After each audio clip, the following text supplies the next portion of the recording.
Round 2 is finally here with One UI 5 Beta 2 for the Galaxy S22 Ultra and S22 devices with Android 13.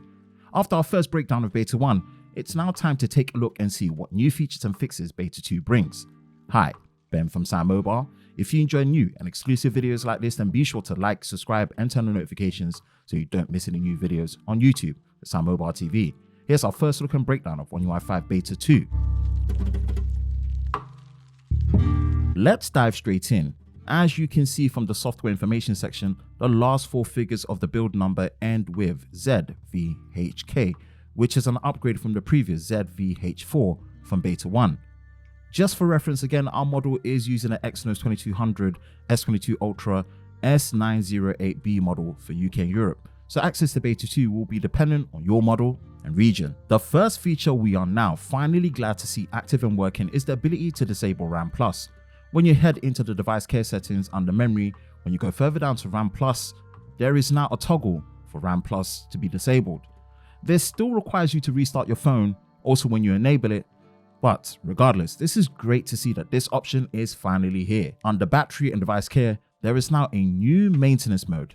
This mode allows your personal data to be encrypted when sending your device in for repair, allowing only the pre-installed apps in their default state to be used. When you activate the maintenance mode, the phone restarts in a state of what a newly set up device would look like.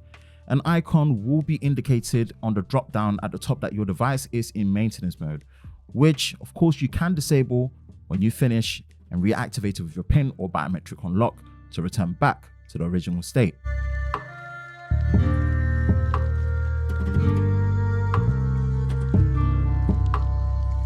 Widgets also get a new addition with a Smart Suggestions widget. This widget dynamically changes and suggests apps and features based on your usage.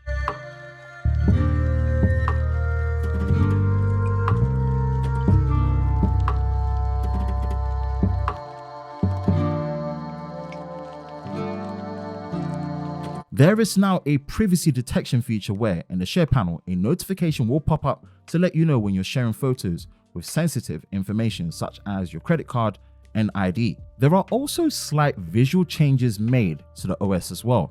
The density of the quick toggles at the top has now returned back to having 6 icons compared to 5 icons on Beta 1. Some of the native icons such as the gallery app and the AR zone have changed as well. What's more interesting now is that when palette is applied to the app icons, most, if not all of the native Google apps and some of the native Samsung apps and also some third-party apps are themed to match the Material You themed elements from Android 13. Now, we do believe this next feature was already on Beta 1, as you now have a quick share option for your Wi-Fi network to be able to share it, and that's within the connection section. Although animation, frame pacing and fluidity is still in question whether there is a major improvement from One UI 4.1, it does at least feel like there is a major speed increase so far to the overall UI when navigating and swiping through, compared to that of even on Beta 1. When looking at the changelog, there is a series of bug fixes ranging from errors on the home screen, auto rotation, and many more.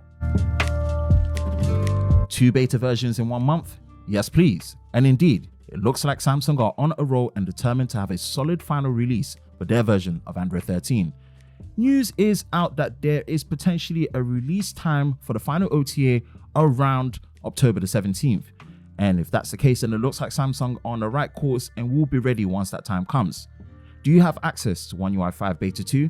Let us know your thoughts and experiences in the comment section below.